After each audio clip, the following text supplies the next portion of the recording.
If I go inside. Okay. Think, yeah, that gives an idea of how it looks.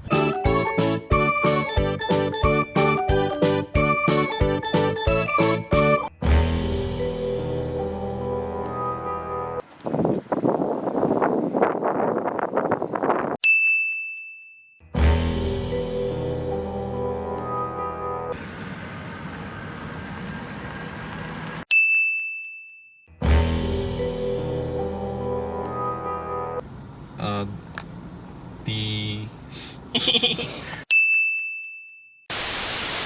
Standing behind me, I have the new Ioniq 6 from Hyundai. So it is, yeah, I cannot say it's an upgrade from the Ioniq 5, but I think it is definitely similar to it. And this is more like the saloon version of the Ioniq 5, where the Ioniq 5 is more like a hatchback. As you can see, this is quite prominent from the sloping roofline of the car itself, that this is based off a saloon or a sedan version. So first, let's start talking about the design. First, let's talk about the front end of the Ioniq 6. Personally, I'm not a big fan. This kind of looks like the front end of a retro car with these headlights, but I am quite a fan of these pixelated indicators. The front end over here, we have a lot of cameras, parking sensors. I think we have a camera somewhere in here, maybe not for this model, but it does look a bit sporty. And yeah, let's say barring this area, I am a fan of this. Headlights, as I mentioned, not so much. Indicators, good. Looking at the side, wheels look fancy. These are not the ones that are suitable for EVs in general, because you can see that there are spaces here, so the design looks really good, unlike other EVs. And I believe this is the, if I can read properly from here, I think these are the standard 19s, or not the standard, I think the standards are 18-inch and it goes all the way up to 20, and this should be the 19-inch if I'm not mistaken. But design looks nice, looks fancy for people like me, so I think it's a thumbs up. So looking at the side mirrors, you can see once again we have kind of like the pixelated design here, quite unique. I like it. And I believe this is the standard side mirrors. You are able to get the optional cameras, which look kind of wonky because I think they are as long as these but not as big. And then on the inside you will have digital displays that shows you what is basically seen from the cameras on the side mirrors. Door handles, I think these are similar to the Teslas. Nothing fancy there. Not a big fan as well. You can't get to it, so you just end up scratching your car. But yeah, you get it like that. Not a fan. I like how the car has like a coupe like feel. You can see that the roof goes all the way down. Looks nice, give it a sporty look. Only thing is it's going to eat into the headspace in the back seat, but yeah, I'm going to be sitting in the front, so it really doesn't matter. Moving on to the back end, I think this is what makes this car unique. Again, similar to the Ioniq 5, you have the pixelated brake lights. This kind of looks like the back end of a Porsche 911, so that's why I find a bit more affinity to it, because I am a big fan of the Porsches. These are quite odd, but yeah, basically they just are the reflectors on the back end of the car. They should have maybe gone for a different design because it looks quite strange, these vertical stripes in here. But yeah, besides that, love the lights, love the look. You have two spoilers for this particular model. I like the bottom spoiler, but not this. This is maybe like an overkill, but you do have quite a nice brake light integrated in here. Again, we have the indicators here, the charging port. As you can see, we have a DC and AC charging slots. I'm not sure what the charging times are, but yeah, it doesn't really matter. If you charge, you have to charge. Nothing more to it. The interior of the Ioniq 6. Let's start with the steering wheel. It has kind of like, yeah, it's not a hexagon per se because it's just a flat bottom. It has a flat bottom while the rest of the steering wheel is a circle. So that's why we have some push buttons in here. So that's really nice. It's not those touch sensitive buttons. So really a fan of that. We have the drive selector, which I believe is similar in the Ioniq 5. So nothing great or nothing different, I should say. Again, we have two cup holders in here, quite nice.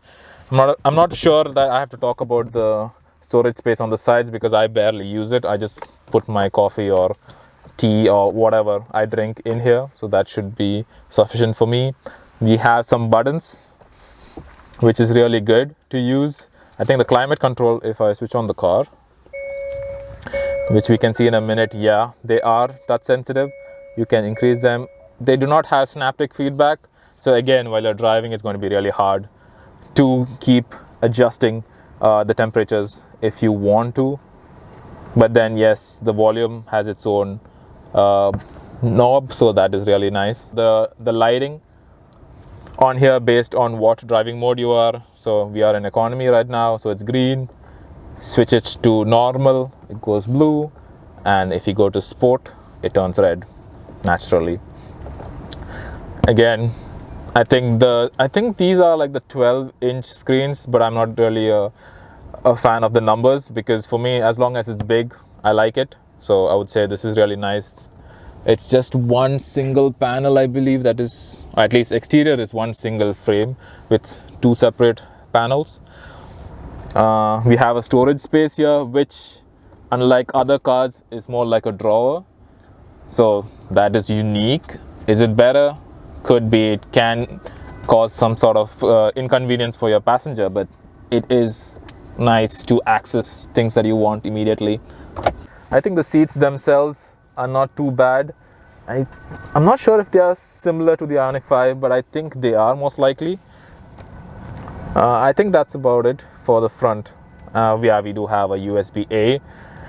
Unfortunately, it's not a Type-C, so have to get used to that. Okay, I think that's about it. Let's move to the back. Okay, so talking about the back seat, I think we do have heated seats in here. So that's a nice addition. I think you can see it on that door as well. Windows, yeah, they don't go all the way down, but at least you have free access to place your hand on this end. So I wouldn't complain so much.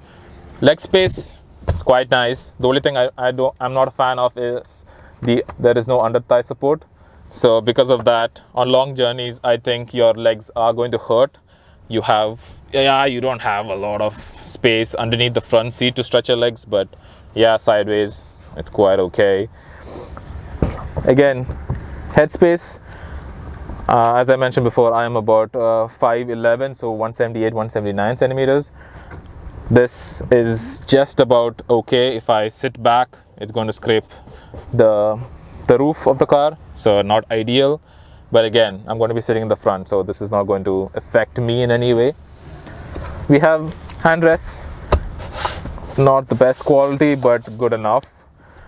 You have cup holders in here, and luckily it isn't like one of those cup holders that are in the center of the handrest itself where your hand is completely inside. This is just going to irritate or annoy you when your, let's say, wrist goes into your cup holders. But yeah, it's not a big issue. Overall, quite okay. Okay, we have two Type-C adapters, unlike the front end where we have Type A. Type-C's, good addition.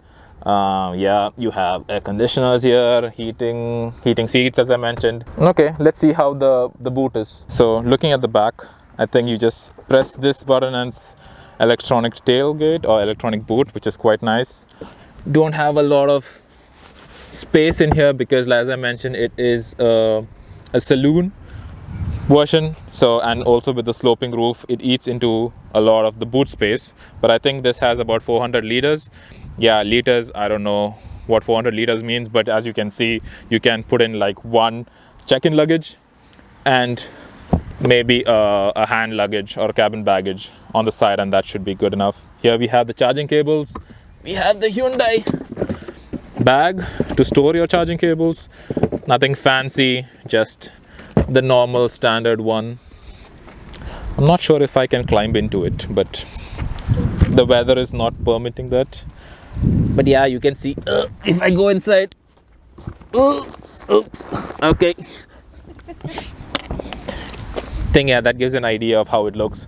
And then again, close the hood. Can you kidnap someone? No, you can. You can if you push down the back seats, but yeah. Yeah, so we have the rear view camera, but you don't have any other means of cleaning it in weathers like this. So yeah, you have to come and manually clean it from time to time. So taking a look at the reverse camera, you can see it is quite nice.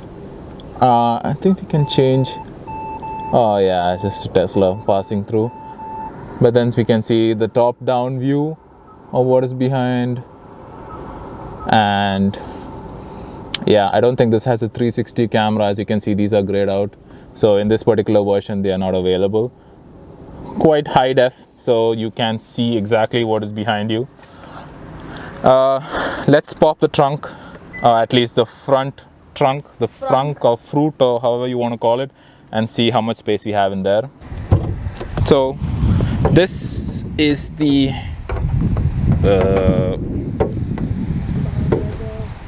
yeah, where is this?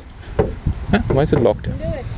One eternity later. Yes, finally. Yes, so you can see the front boot is not a lot. It's not as big as the Tesla, but you can put something in here. I think also you can put the charging cable, so you can reserve some space in the back for other commodities that you want to carry. So in conclusion, what are my thoughts on the new Ioniq 6?